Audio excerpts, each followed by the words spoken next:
TV YouTube channel and press the notification button.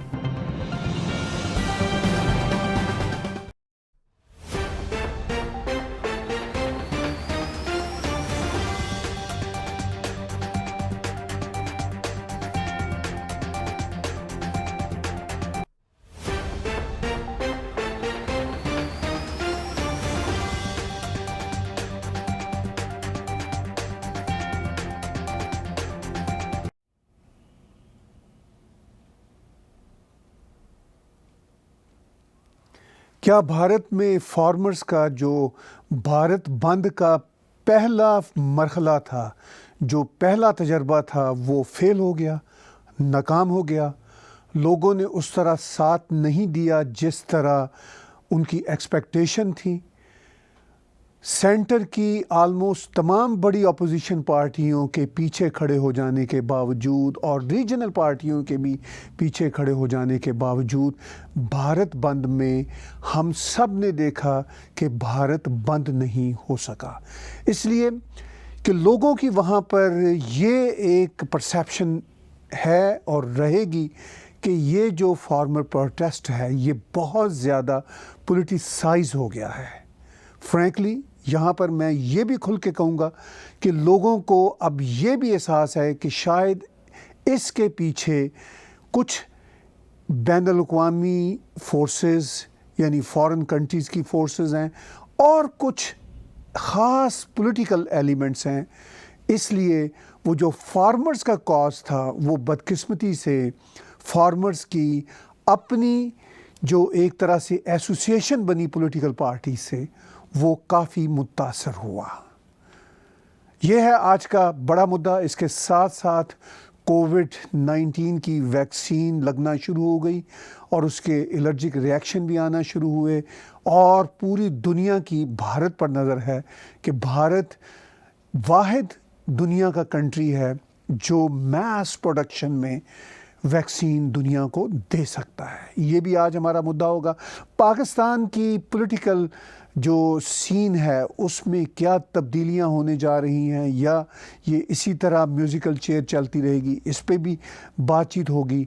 और इसके अलावा अमेरिका में जो बाइडन ने एक बार फिर अपनी नई किचन कैबिनेट के लिए नए लोगों का ऐलान किया और वो अभी प्रेसिडेंट इलेक्ट हैं और अभी तक प्रेसिडेंट ट्रंप ने अपनी हार नहीं मानी। लेकिन प्रेसिडेंट इलेक्ट जो बाइडन बहरहाल जनवरी में अपना ओथ लेंगे और उसके बाद दुनिया पर क्या उनकी पॉलिसियां मुरतब होंगी ये तो सब ही देखना और जानना चाह रहे हैं कि आफ्टर ऑल ऊँट किस करवट बैठेगा। ये सब सुपर चैट के आज के मुद्दे हैं और बातचीत मैं करूंगा आपके साथ लाइव। और इससे पहले कि मैं अपना तजिया शुरू करूं, आपके क्वेश्चंस लेना शुरू करूं, एक बार फिर याद दिलाता हूं कि आप हमारे YouTube के इस चैनल पर भी डोनेट का बटन क्लिक करके या फिर आप हमारी वेबसाइट tagtv.info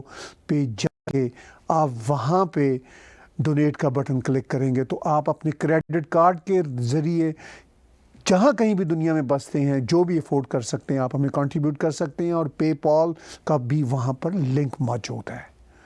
बातचीत हो रही है आज के मुद्दों के हवाले से।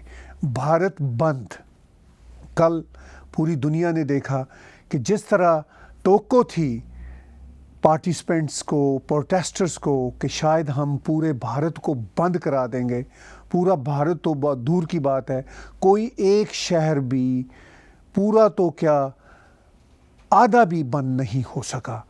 ये थी सूरत हाल। ऑफ कोर्स इससे प्रोटेस्ट करने वालों को अंदाज़ा हुआ होगा कि उनकी जो बहुत ज़्यादा पॉलिटिकल एफिलिएशन हो गई पॉलिटिकल पार्टीज़ के साथ, इससे अगर उनकी कोई कॉज जेन्युइन भी थी तो वो ख़त्म हो गई। गवर्नमेंट का ये कहना है कि फार्मर्स एसोसिएशन पॉलिटिसाइज कर रही हैं और ये जो नया बिल आया है इसमें जो बातें हैं वो डिस्कस ही नहीं कर रहे, समझ ही नहीं रहे। CAA की तरह इसको सिर्फ़ और सिर्फ मोदी सरकार के ख़िलाफ़ एक एजेंडे के तौर पर इस्तेमाल किया जा रहा है। जिस तरह भारत की तमाम अपोजिशन पार्टियां इसके ख़िलाफ़ खड़ी हुई। इससे भी ये बात साबित होती है कि ये मसला तो पीछे रह गया, फार्मर्स के डिमांड्स तो पीछे रह गई, इसको हद से ज़्यादा पॉलिटिसाइज कर दिया गया। बहरहाल इसके बावजूद फार्मर्स का ये कहना है कि हम अपने प्रोटेस्ट को जारी रखेंगे और हम भारत बंद जैसे जो हमारे फेज़ हैं वो आगे चलते रहेंगे। इस सिलसिले में फार्मर्स एसोसिएशन के प्रेसिडेंट क्या कहते हैं, ANI की कर्टसी के साथ एक वीडियो क्लिप देखिए।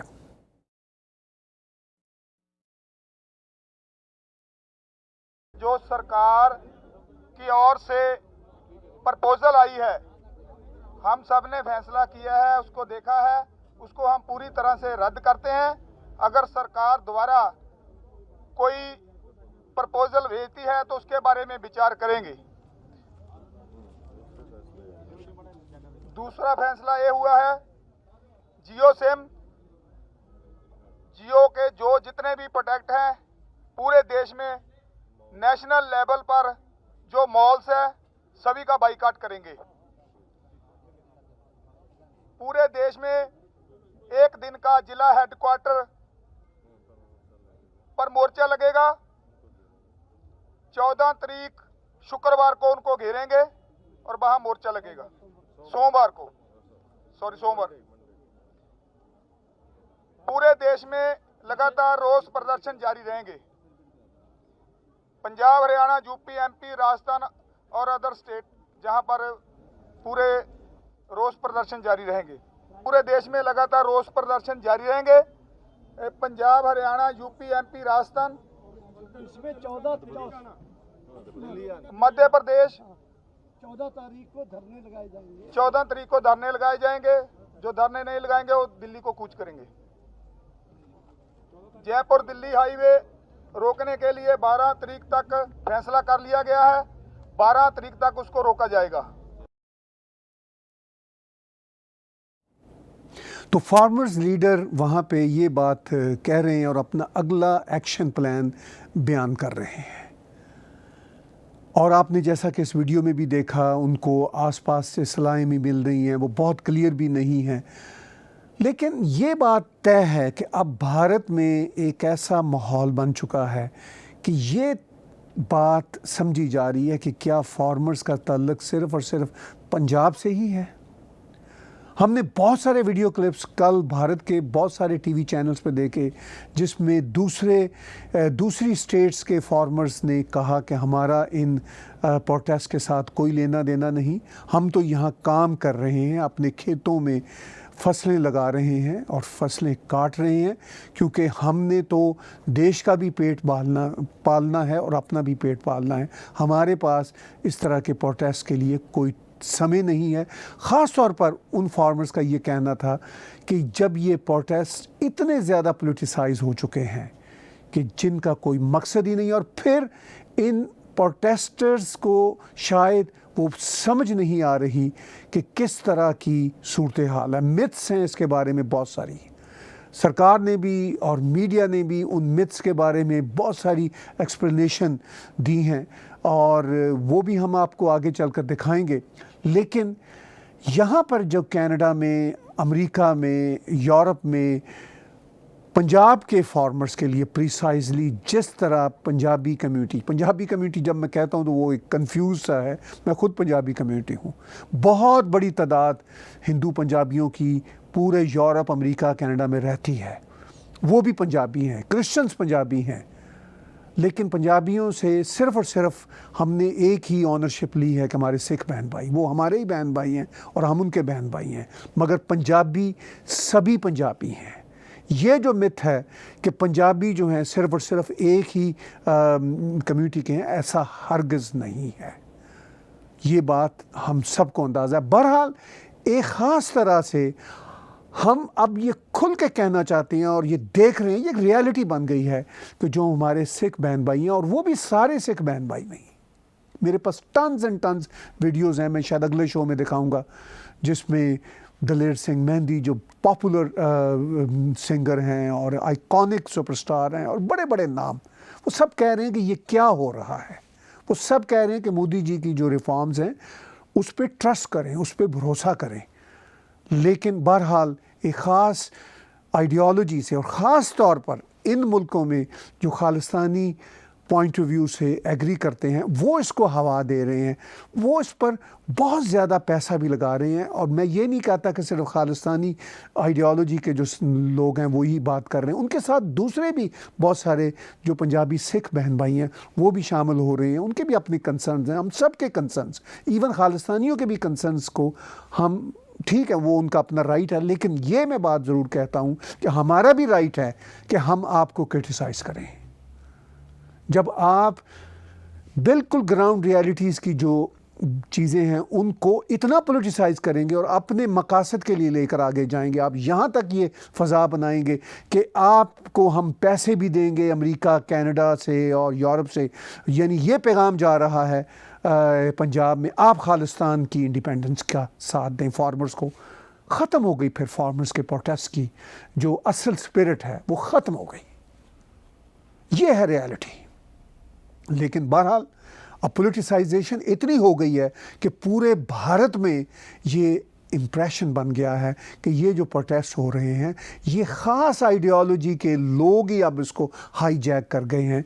तो बहरहाल उनका अभी आपने उनके लीडर का ये मैसेज सुना कि हम अभी और प्रोटेस्ट करेंगे। बिल्कुल कीजिए, आप प्रोटेस्ट करना आपका हक है, आप पीसफुल प्रोटेस्ट कीजिए। कल का भारत बंद भी जो हमने देखा मीडिया के ज़रिए जो रिपोर्ट्स आई वो जनरली पीसफुल रहा, बड़ी अच्छी बात है। आप ये प्रोटेस्ट करें, लेकिन आपको क्या रिज़ल्ट मिलेगा? मैं वहाँ पे जो हज़ारों जो सिख बहन भाई इकट्ठे हुए हैं, जब मैं यहाँ से देखता हूँ कनाडा, अमेरिका और यूरोप से उनके लिए इंडिपेंडेंस ऑफ खालिस्तान का ये पैगाम जा रहा है। बात कुछ और है, बात फार्मर्स के लॉज की है और बात को उस तरफ लेकर जा रहे हैं।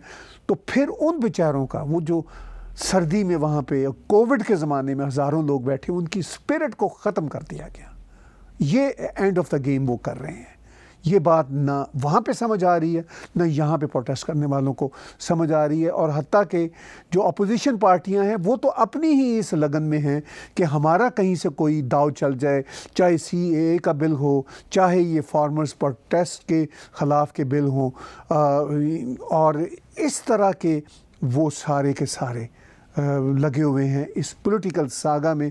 राहुल गांधी जी कैसे पीछे रहेंगे? अब यही मुद्दा उनके लिए भी, उनको एक तरह से पॉलिटिक्स में ताज़ा करने के लिए उनके ख़्याल में इम्पॉर्टेंट है। लेकिन क्या इस तरह की बातें करने से उनकी राजनीति और पीछे नहीं जाएगी? जो कि पहले भी इस तरह के स्टेप्स करने से वो अनपॉपुलर हुए हैं। ये बात उनका सोचना फ़र्ज़ है, हम तो सिर्फ तबसरा कर रहे हैं। लेकिन उन्होंने क्या कहा? उन्होंने कहा कि ये रिपील्स होने चाहिए जो फार्मर्स के जो लॉज नए आए हैं। तो देख लीजिए उनकी ज़ुबानी वो क्या कहते हैं।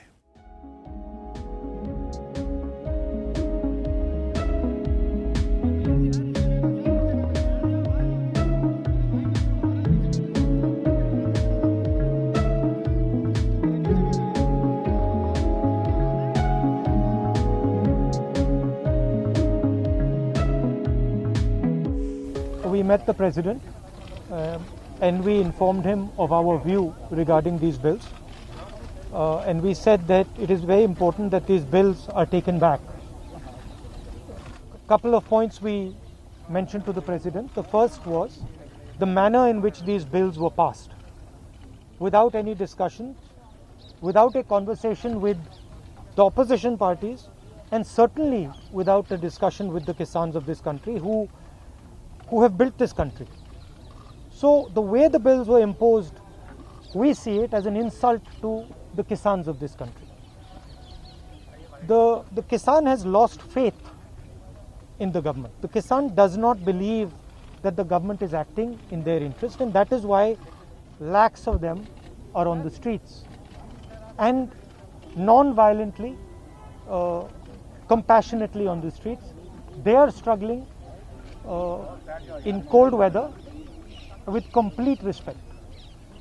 So we informed the President that it is absolutely critical that these bills are taken back. You are seeing these 5 members here who met the President of India, gave a memorandum. The copies are here. A few copies are here which you will have to share.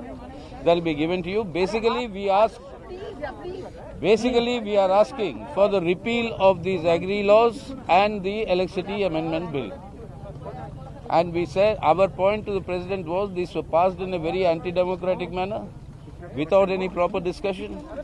A proper consultation and discussion would have prevented this sort of a situation from happening. A very heroic, historic strike, courageous by the farmers, and which is growing by the day. Keeping that in mind, the government should immediately repeal these bills and the Electricity Amendment Act, and then discuss and see what sort of a thing needs to be done. But right now, that is what is required. तो राहुल गांधी जी ने ये कहा कि किसानों का भरोसा इस government से उठ चुका है। अब यहाँ पर किसानों से मुराद उनकी कौन है? क्या पूरे देश के किसान हैं या सिर्फ़ और सिर्फ हरियाणा और पंजाब के एक ख़ास तबके से तल्लक रखने वाले किसान हैं? उनको भी पूरे का पूरा हक हासिल है। अगर उनको सरकार पे भरोसा नहीं है, उनको प्रोटेस्ट करने का भी हक हासिल है, ये तो हम भी मानते हैं। लेकिन मैं जिस बात को बार बार दोहरा रहा हूँ कि वो इतना पोलिटिसाइज़ हो चुका है मामला कि वो बहुत सारे जो दूसरे स्टेट्स के किसान हैं वो एग्री ही नहीं कर रहे, क्योंकि वो ये कहते हैं कि ये बिल अच्छा है उनके लिए। और जबकि यहाँ पर पंजाब में ख़ास तौर पर इस तरह की इन्वायरमेंट बना दी गई, उसको इतना पोलिटिसाइज़ कर दिया गया, यहाँ तक कि उसको खालिस्तानी एलिमेंट्स के साथ जोड़ दिया गया, तो वो फिर उसकी स्पिरिट ही खुद ब खुद प्रोटेस्ट की ख़त्म हो गई। लेकिन इसके बावजूद वो प्रोटेस्ट जारी रखे हुए हैं, उनका हक है। As long as protest are peaceful, वो उनको करना चाहिए अपनी बात, चाहे वो पोलिटिसाइज़ है, चाहे उसका एजेंडा अब कुछ भी हो गया है। लेकिन अब ये है कि क्रेडिबिलिटी बात में कितनी रही है, वज़न कितना रहा है, ये आने वाले दिनों में किसान जो हैं ख़ास तौर पर पंजाब के ये कह रहे हैं कि हम अपने प्रोटेस्ट को जारी रखेंगे और हम इसमें शिद्दत लाएंगे। और उसके बाद गवर्नमेंट भी उनसे एग्रीमेंट्स करना चाह रही है, बैठ भी रही है, अमित शाह भी बैठे हैं, और भी ये राउंड्स मीटिंग्स के होते रहेंगे। ख़ुद राहुल गांधी कह रहे हैं कि वो प्रेसिडेंट से मिले हैं, अपोजिशन लीडर और भी उनके साथ थे, वो सब मिले हैं, उन्होंने अपना जो एजेंडा है वो प्रेसिडेंट को दिया है। This is a very democratic वे। लेकिन जो असल मुद्दे हैं वो उससे अगर ना हटें तो ज़्यादा बेहतर होगा, फिर किसानों के हक़ के लिए बेहतर होगा। जो किसानों के रिजर्वेशंस हैं हम उनको भी समझते हैं, लेकिन देखिए हम कुछ आपको यहाँ पर स्क्रीन पे दिखाना चाहेंगे। कुछ इस सिलसिले में मिथ्स भी हैं, जैसे फार्म बिल्स प्रोटेस्ट के सिलसिले में। अब रियलिटीज़ क्या हैं वो थोड़ी सी आज हम डिस्कस करेंगे। वैसे तो हर जगह पे ये मीडिया में मौजूद हैं। अब मिथ ये है कि MSP is not mention in the farm bill, it is available in the bill. अब आप देख लीजिए, in the farmers empowerment and protection agreement on price assurance and farm services act 2020 refer point number 5 there is a mention of guaranteed price और any suitable benchmark price, जिसको MSP बोलते हैं। अब वो बहुत वाज़े तौर पर इसमें है कि रियलिटी ये को मेंशन ही नहीं है, लेकिन वो कह रहे हैं कि ये मसला है। अब ये भी है कि ये बहुत बड़ी मिथ है कि जी corporates will snatch the land from the farmer. अब रियलिटी ये है कि it is impossible and the farmers are protected in this law. Reference point number 8 नीचे बड़ा वाज़े तौर पर लिखा हुआ है कि no farming agreement shall be enter into the purpose of any transfer including sale, lease and mortgage of the land और प्रीमिसेस ऑफ द फार्मर।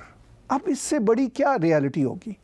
लेकिन वो जो मिथ हैं उसके ऊपर ही वो रियलिटी बना रहे हैं और उसी के ऊपर ये सारे का सारा अपना राजनीति का कारोबार लेके चल रहे हैं। अब प्रोटेस्ट इन पंजाब रियलिटी क्या है?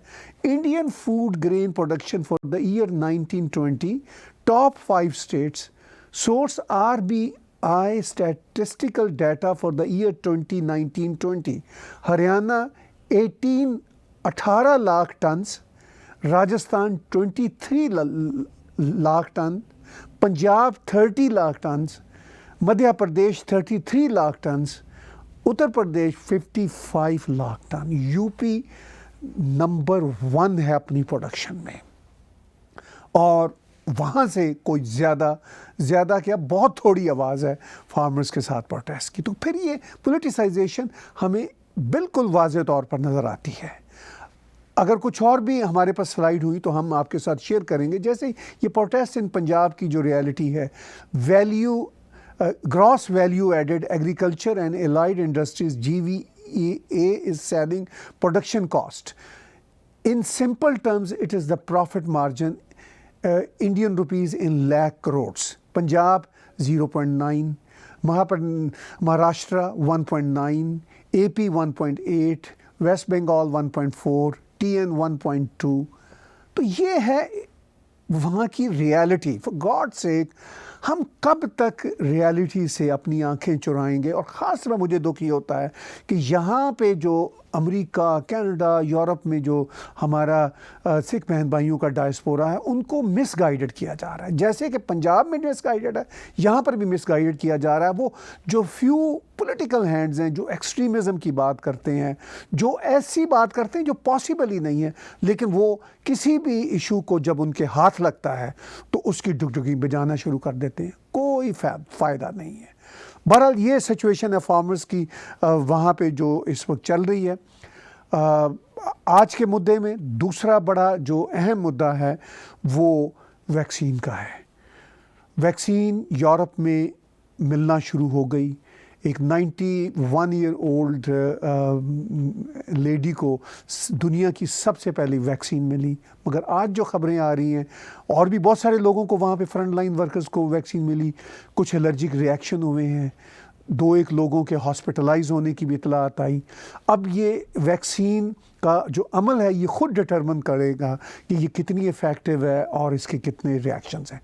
लेकिन बहरहाल वो जिसे कहते हैं कि एक तारीक टनल में एक उम्मीद की किरण है, और हमारी भगवान से भी दुआ है, खुदा से भी दुआ है, गुरुजी से भी विनती है कि वो सब इस ब्लेसिंग में अपनी दुनिया को शामिल रखें कि ये जो वैक्सीन है ये ज़्यादा से ज़्यादा इफ़ेक्टिव हो और इस मोहलक बीमारी से दुनिया की जान छूटे।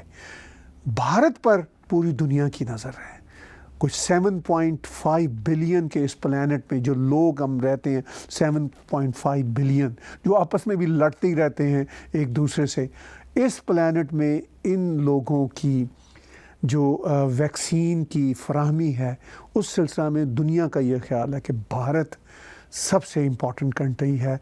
सबसे बड़ी प्रोडक्शन भारत से ही आएगी। ये बहुत बड़ी बात है।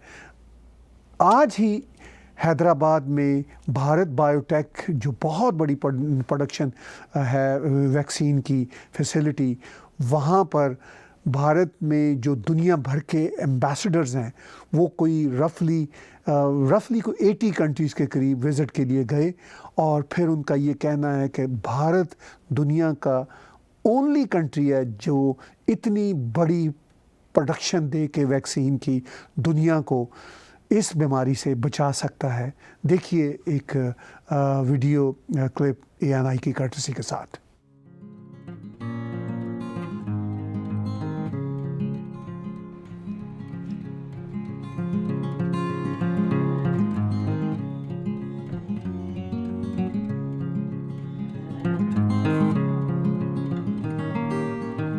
Hyderabad to visit these vaccine facilities to share your experience. Well, we came because governments around the world are focused on the COVID vaccine, and of course I'm in Hyderabad, which produces a third of all vaccines globally each year. What we've seen today is reassuring. It demonstrates again the strength of India's innovation and pharmaceutical sectors.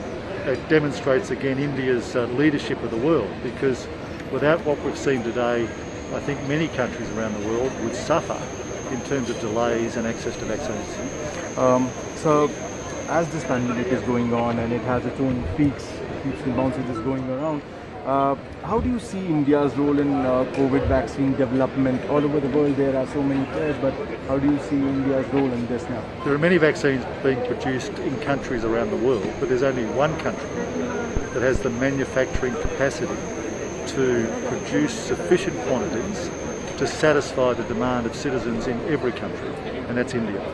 This is another example of a moment in which India will shine because of the strength of this sector and the planning that's gone in.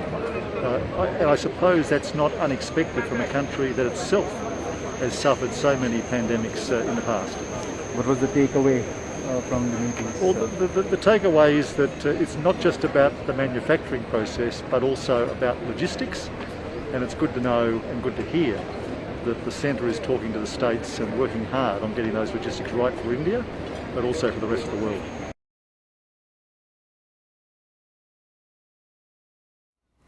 तो दुनिया भर के ambassadors ने हैदराबाद में Bharat biotech का दौरा किया और उसमें उन्होंने कहा कि भारत से ही पूरी दुनिया को उम्मीद है कि इस ख़तरनाक पेंडेमिक से निपटने के लिए जो मैस प्रोडक्शन वैक्सीन की हो सकती है वो भारत में ही ना सिर्फ ये कि हो सकती है बल्कि हो रही है। प्राइम मिनिस्टर नरेंद्र मोदी ने भी कल ही कहा है कि जैसे ही हमारी वैक्सीन मुकम्मल तौर पर अप्रूव हो के in couple of days market में जाएगी तो भारतीयों को भी एक रिलीफ मिलेगा। बहुत ही बड़ी डेवलपमेंट है जो वैक्सीन की पूरी दुनिया में इस हवाले से कि वैक्सीन एटलीस्ट आ गई, अभी उसके रिएक्शन भी सामने आना शुरू होंगे और हमें उम्मीद है कि आफ्टर ऑल एंड अल्टीमेटली इस बीमारी को काबू करने का प्रोसेस शुरू हो जाएगा। मगर ये बात तय है कि अभी कई साल लगेंगे इसको मुकम्मल तौर पर कंट्रोल करने में और हमें तब तक अपनी जो हिफाजती तदाबीर हैं उनको नहीं छोड़ना।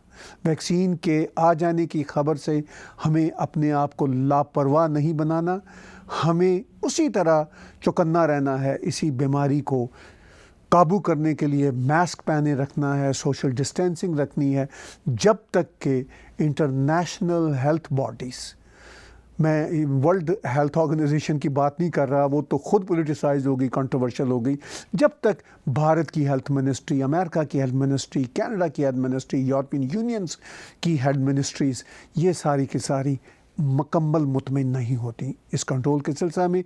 सुपर चैट आप सुन रहे हैं मेरे साथ आज और सुपर चैट में हम बहुत ही जल्द आपके क्वेश्चंस लेना शुरू करने वाले हैं। आप हमें क्वेश्चंस भेजना शुरू हो चुके हैं, कंट्रीब्यूट भी कर रहे हैं।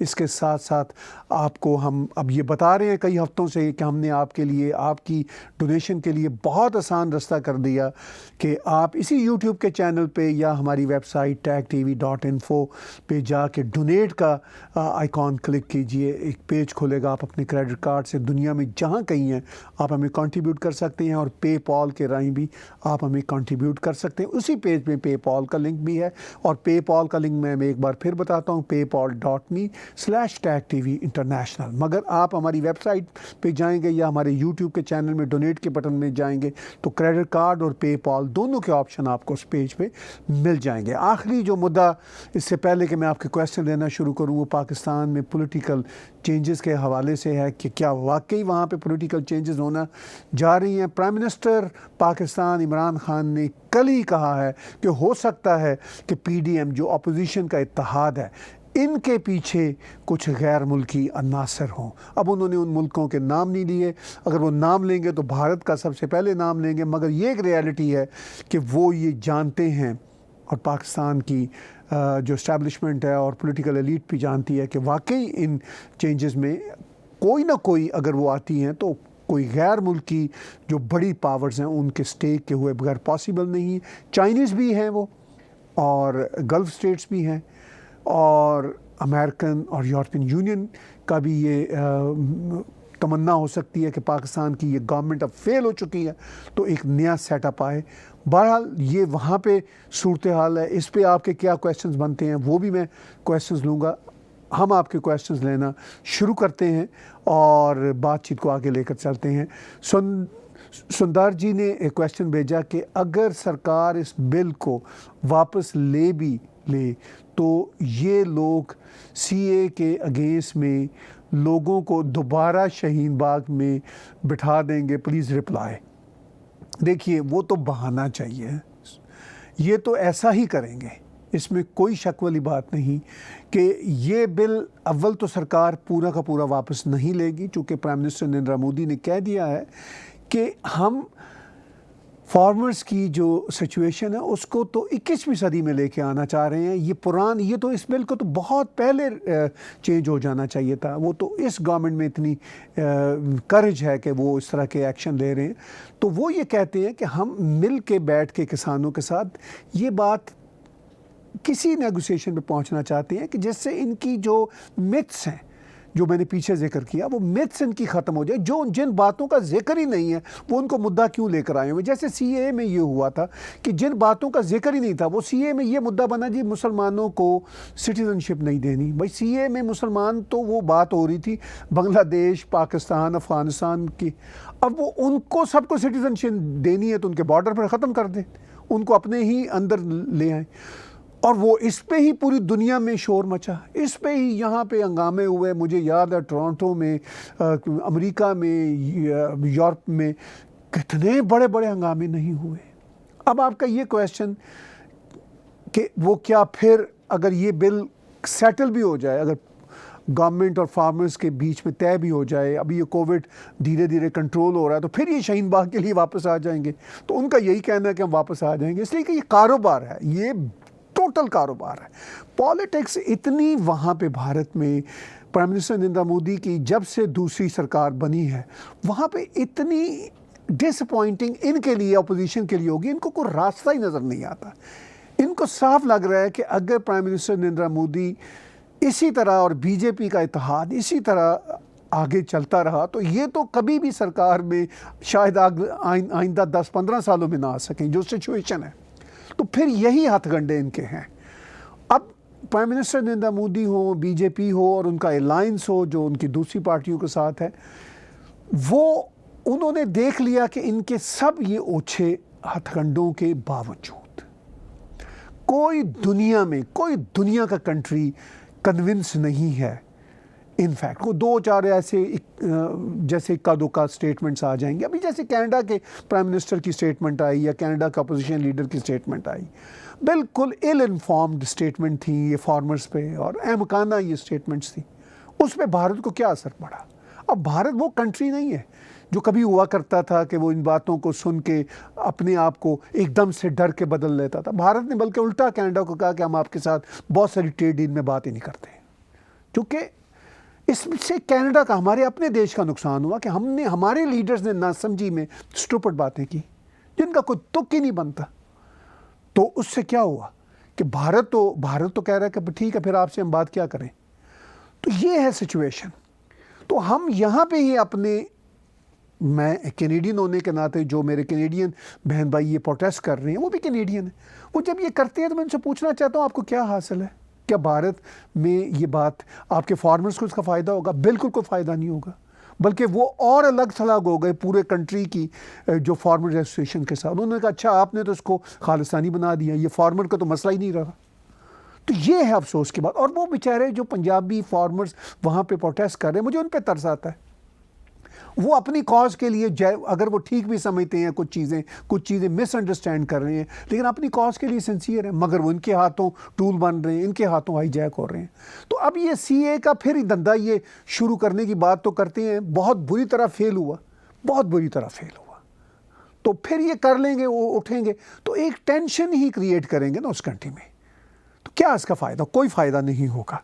क्वेश्चंस हम और ले रहे हैं आपके, और टेक एंड हेल्थ टिप्स वालों का कहना है what is your view on today's NIA chargesheet 16 Khalistani people staying in abroad, what is your view? Is India need to do more diplomatic way also to book them and take in to the task?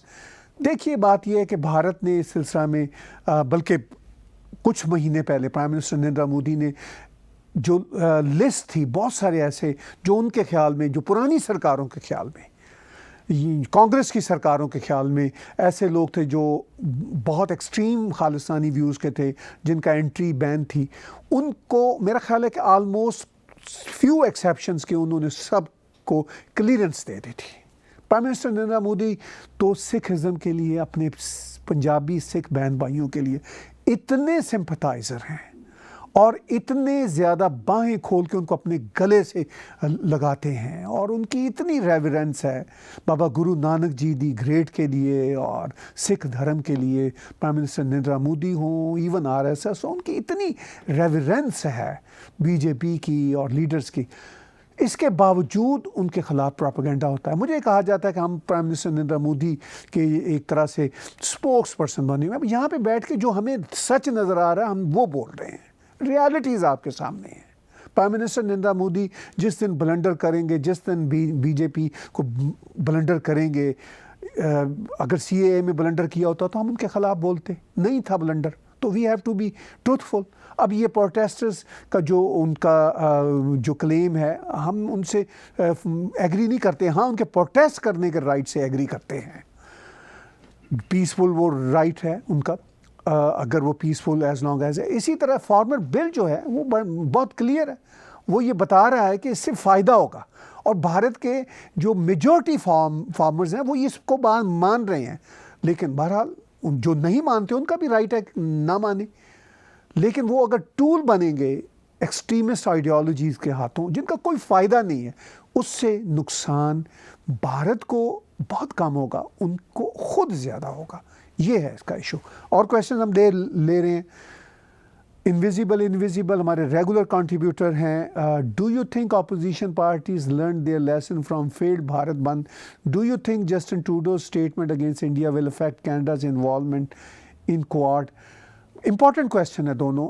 देखिए, ये जो पहला उनका phase था भारत बंद का, वो तो अपरेंटली फेल हुआ, और उससे क्या अपोजिशन पार्टियों को सबक मिला? यकीनन सबक तो मिलता है, लेकिन वो क्या करेंगे, कहाँ जाएंगे? उन्होंने राजनीति जब इसी बेस पे करनी है, वो और कोशिश करेंगे। तो देखते हैं कि आगे उनके स्टेप्स कितने कामयाब होते हैं, और फिर ये भी देखते हैं कि जो फार्मर्स जो प्रोटेस्ट कर रहे हैं वो क्या समझ पाएंगे आगे आने वाले दिनों में, कि वो ये एक्सट्रीमिस्ट आइडियोलॉजीज़ जैसे एक्सट्रीमिस्ट खालिस्तानी एलिमेंट्स के ही वो टूल बने रहेंगे, या फिर अपोजिशन पार्टियों के लिए वो इस्तेमाल होंगे, या फिर वो गवर्नमेंट के साथ वो गिव एंड टेक का कोई नेगोशिएशन का कोई रास्ता अपनाते हैं। ये तो आने वाले दिनों में पता चलेगा। जस्टिन ट्रूडो साहब की जो स्टेटमेंट्स हैं वो तो काफ़ी स्टूपिड है, मैं तो ओपनली कहता हूँ, बिल्कुल इल इन्फॉर्म्ड है। ये भारत ने भी कहा और मैं भी ऐसा ही समझता हूँ। तो उस स्टेटमेंट से जस्टिन ट्रूडो की क्वाड पे कितना असर होगा? इनफैक्ट कनाडा ऑफिशियली तो कोई क्वाड का हिस्सा नहीं है। क्वाड इनफैक्ट जो बुनियादी तौर पर अमेरिका, ऑस्ट्रेलिया, जापान और भारत है, ये 4 कंट्रीज़ का क्वाड, 4 कंट्रीज़ का ये है। इसके साथ साथ जो रीजन के ताइवान और जो दूसरे जो कंट्रीज़ हैं वो भी इसके साथ ऑन बोर्ड हैं। कनाडा चूँकि अमेरिका की जो भी पॉलिसीज़ उनके साथ हैं, 5 आई एक इंटेलिजेंस का बहुत बड़ा ग्रुप है जिसमें कनाडा शामिल है। क्वाड में कनाडा शामिल नहीं है। 5 आई में जहाँ शामिल है वो भारत के जो अंदर टेररिज्म लंबे अरसे से हो रही है, अभी भी चल रही है, कश्मीर ख़ास तौर पर, उनको अंडरस्टैंड करते हैं और वो समझते हैं। लेकिन जस्टिन ट्रूडो की जो या कनाडा की जो हमारी लॉ इन्फोर्समेंट एजेंसीज़ हैं, जो हमारी ग्लोबल ऑफिस के हैं लोग, वो ये समझते हैं कि प्राइम मिनिस्टर ट्रूडो हों, कंजर्वेटिव के लीडर एरन ओटूल हों, जगमीत सिंह हों, ये जो अपने बयान दे रहे हैं फार्मर्स के प्रोटेस्ट के बारे में एग्जैजरेट करके और ना समझी में, जो कनाडा के इदारे हैं जो लॉ इन्फोर्समेंट के, और वो ये समझते हैं कि ये इनकी पॉलिटिकल नीड है, इनके वोट बैंक के लिए हैं। वो भारत के साथ जो अपना रिलेशनशिप है, स्ट्रेटजिक अलायंस है, वो कभी भी ख़राब नहीं होने देंगे, क्योंकि उसमें कनाडा का नुकसान है। तो बहरहाल ये सूरत हाल है।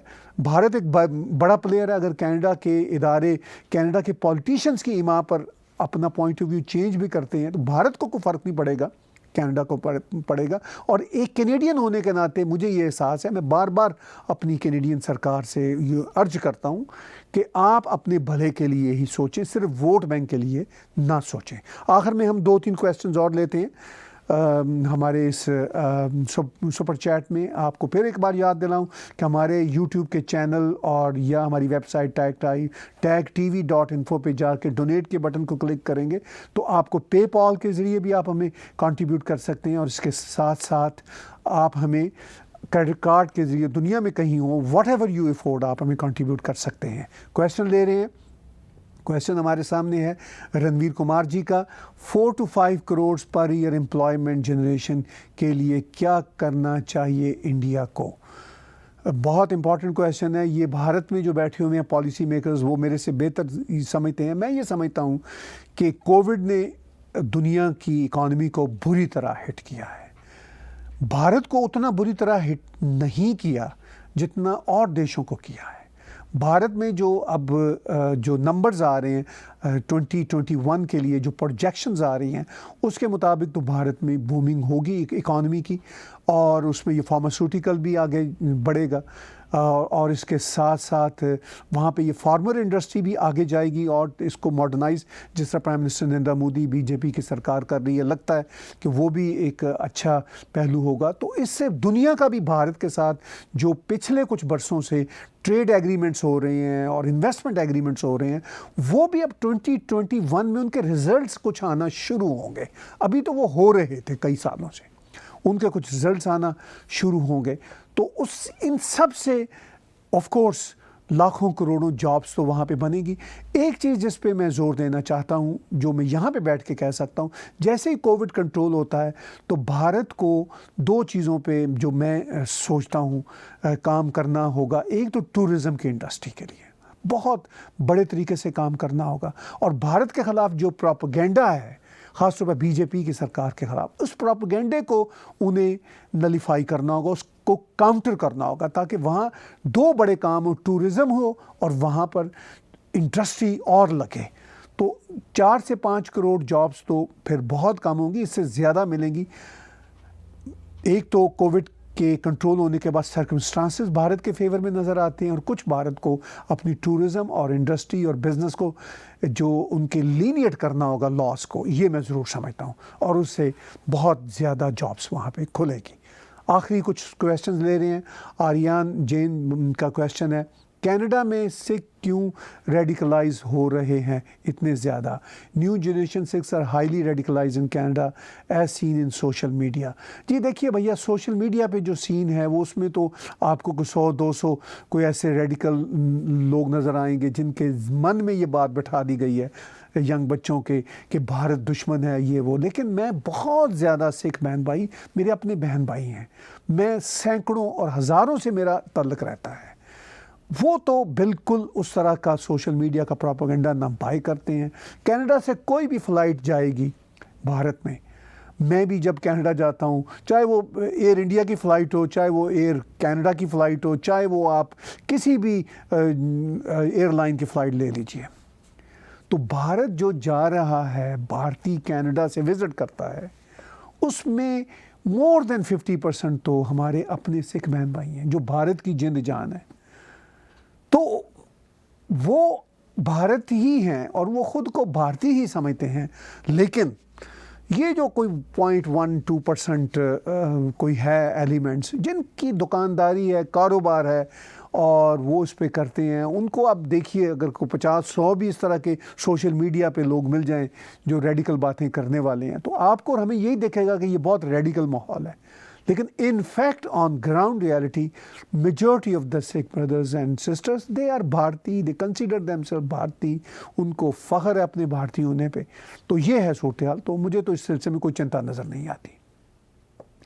वरुण जी का क्वेश्चन है, नमस्कार ताहिर भाई, लेफ़्ट लॉबी कितनी एक्टिव है कनाडा की पॉलिटिक्स में? बहुत एक्टिव है, बहुत ही एक्टिव है। देखिए, हम खुद भी, मैं अगर अपनी बात करूं तो हम भी पुराने लेफ्टी हुआ करते थे। लेफ्टी से हमारी क्या मुराद थी कि लिबरल माहौल हो, अच्छी मल्टीकल्चरलिज्म हो। लेकिन अब का जो लेफ़्ट है वो इनफैक्ट बिल्कुल रेडिकल लेफ़्ट हो चुका हुआ है। उसका ये ख्याल है कि दूसरे की बात ही नहीं सुननी। उसका ये ख्याल है कि हम अब ना कोई आज से कोई 70 साल पहले के जो वैल्यूज़ हैं, मार्क्सिस्ट वैल्यूज़ हैं, उनको ले आएंगे। भाई वो तो सोवियत यूनियन जहाँ से चली थी वहाँ पे फेल हो गई, उनको वहाँ पे फेल हुए। अब मैं कहूँगा कि कोई 30-40 साल हो गए हैं, टोटल फेल हुए। तो अब उसके बाद कौन सा लेफ़्ट रह गया, कौन सा राइट रह गया?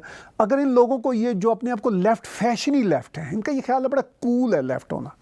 हम लेफ़्ट हैं। इनफैक्ट मैं अपने आप को सही लेफ़्ट मानता हूँ, जो लिबरलाइजेशन की, प्रोग्रेसिविज्म की बात करते हैं, जो किसी भी धार्मिक जो कट्टरपन है उसके ख़िलाफ़ हम हैं। किसी भी एक्सट्रीमिज्म की। अब ये जो लेफ्ट है, फैशनी लेफ्ट, ये सारी जो एक्सट्रीमिस्ट धार्मिक वैल्यूज़ हैं उनको सपोर्ट करता है। तो कहाँ का लेफ्ट रहा ये? इनफैक्ट अब वो पुराने वाला जो फाशिस्ट राइट होता था ना, ये आज का लेफ्ट वो हो चुका हुआ है। In fact this is the reality. और क्वेश्चन लेते हैं आखिर में और इसको अब वाइंड अप करते हैं। एक क्वेश्चन है दीपंकर शर्मा भाई का कि वो क्वेश्चन तो प्राइम मिनिस्टर ट्रूडो के लिए है, वही उनको ही जवाब देना चाहिए। Will he tolerate if India involves और इंटरफेयर इन क्यूबैक इशू? वो ये बात करते हैं। ऑफ कोर्स कोई भी पसंद नहीं करेगा, कोई भी इस बात को पसंद नहीं करेगा। अब प्राइम मिनिस्टर ट्रूडो का यही कहना होता है कि हम कोई इंडिपेंडेंट सूबे की, वहाँ पे खालिस्तान की हम हमायत नहीं करते, लेकिन जिस तरह के वो एक्शन करते हैं, जिस तरह के लोग उनके इर्द गिर्द हैं, वो तो वही है। अब अगर वाकई वहाँ पे भारत में कोई शुरू हो जाए कहना जी कि क्यूबैक का, कभी बात ही नहीं हुई, तो कनाडा से आप देखिएगा सारा यहाँ का मीडिया फिर वो हो जाएगा कि राइट विंग हिंदुत्वा पार्टी ने ये काम करती है, ये इनकी लैंग्वेज हो जाएगी। और मैं इनको बार बार समझाता हूँ यहाँ के मीडिया आउटलेट्स को जहाँ मेरी पहुँच होती है कि भाई Hindutva is a very positive word, Hindutva और हिंदुज़म में कोई फ़र्क नहीं, फॉर गॉड सेक। लेकिन वो उसको लेकिन अगर इनके बारे में ज़रा सी भी बात वहाँ पे हुई, यहाँ कनाडा में ये नेटिव्स के प्रोटेस्ट होते हैं, पहले तो प्राइम मिनिस्टर कहते हैं कि हम पीसफुल रहेंगे, हमारी आर्मी या हमारी RCMP उनके साथ नहीं करेगी, वो ज़रा सी ट्रेन लाइनों को फिर वो करते हैं उस पर कब्ज़ा, 2-4 दिन के बाद इनकी बर्दाश्त ख़त्म हो जाती है, फिर वो एक एक्शन होता है, पकड़ दकड़ शुरू होती है। तो ये है रियलिटी, ग्राउंड रियलिटी है। पता नहीं कौन सी बातें ये यहाँ के लेफ्ट करते हैं, अनबिलीवेबल। आखिरी क्वेश्चन अगर कोई है तो, do you think protesting is a new profession career in India? देखिए, जब प्रोटेस्ट तो किसी भी डेमोक्रेसी का पार्ट एंड पार्सल होता है, लेकिन वाकई जब ये प्रोटेस्ट जो होते हैं इनके साथ वो पैसे जुड़ जाएं कि जी आओ जी हमें 200 रुपये दें, 500 रुपये दें, 1000 रुपये दें, हम इस पे प्रोटेस्ट करेंगे, आएंगे, तो फिर तो ये प्रोफेशन ही बन गया, कैरियर ही बन गया। तो यही अब बन रहा है। ये सिर्फ अब वहाँ पे ही नहीं रहा, इंडिया में, अमेरिका में जो प्रोटेस्ट हो रहे हैं बहुत सारे, उनमें भी है, इवन कनाडा में भी सम टाइम जो प्रोटेस्ट होते हैं बड़े बड़े अजीबो गरीब किस्म के, उसमें भी पैसा इन्वॉल्व होता है। ये कार रैलीज़ जो फार्मर्स के लिए और CA के ख़िलाफ़ जो होती हैं, उनमें भी पैसा इन्वॉल्व होता है। तो अब ये प्रोफेशन और कैरियर ही बन गया है, सैडली। बहुत बहुत धन्यवाद आज का सुपर चैट मेरे साथ देखने और सुनने का। आखिर में एक बार याद कराऊं, हमारे टैग TV के YouTube चैनल को सब्सक्राइब कीजिए। आप इसको अपने दोस्तों तक पहुंचाइए और उसको सब्सक्राइब करें एज़ मच एज़ पॉसिबल। इसके साथ साथ जो हमारा नैरेटिव परिवार है उसमें आप कंट्रीब्यूट करते रहा करें, हम बहुत शुक्रगुजार हैं जो भी आप अफोर्ड करें। और टैग TV की वेबसाइट या YouTube के हमारे चैनल पे डोनेट का बटन क्लिक करेंगे तो आपको पेज पे ले जाएगा। उस पेज से आप हमें पेपॉल के राही भी कर सकते हैं कंट्रीब्यूट, और उसके साथ साथ दुनिया में कहीं आप बसते हों, टैग TV को आप कंट्रीब्यूट कर सकते हैं अपने क्रेडिट कार्ड के ज़रिए, what ever you afford. Thank you very much in advance for your contribution. और आज का शो देखने का बहुत बहुत शुक्रिया, धन्यवाद।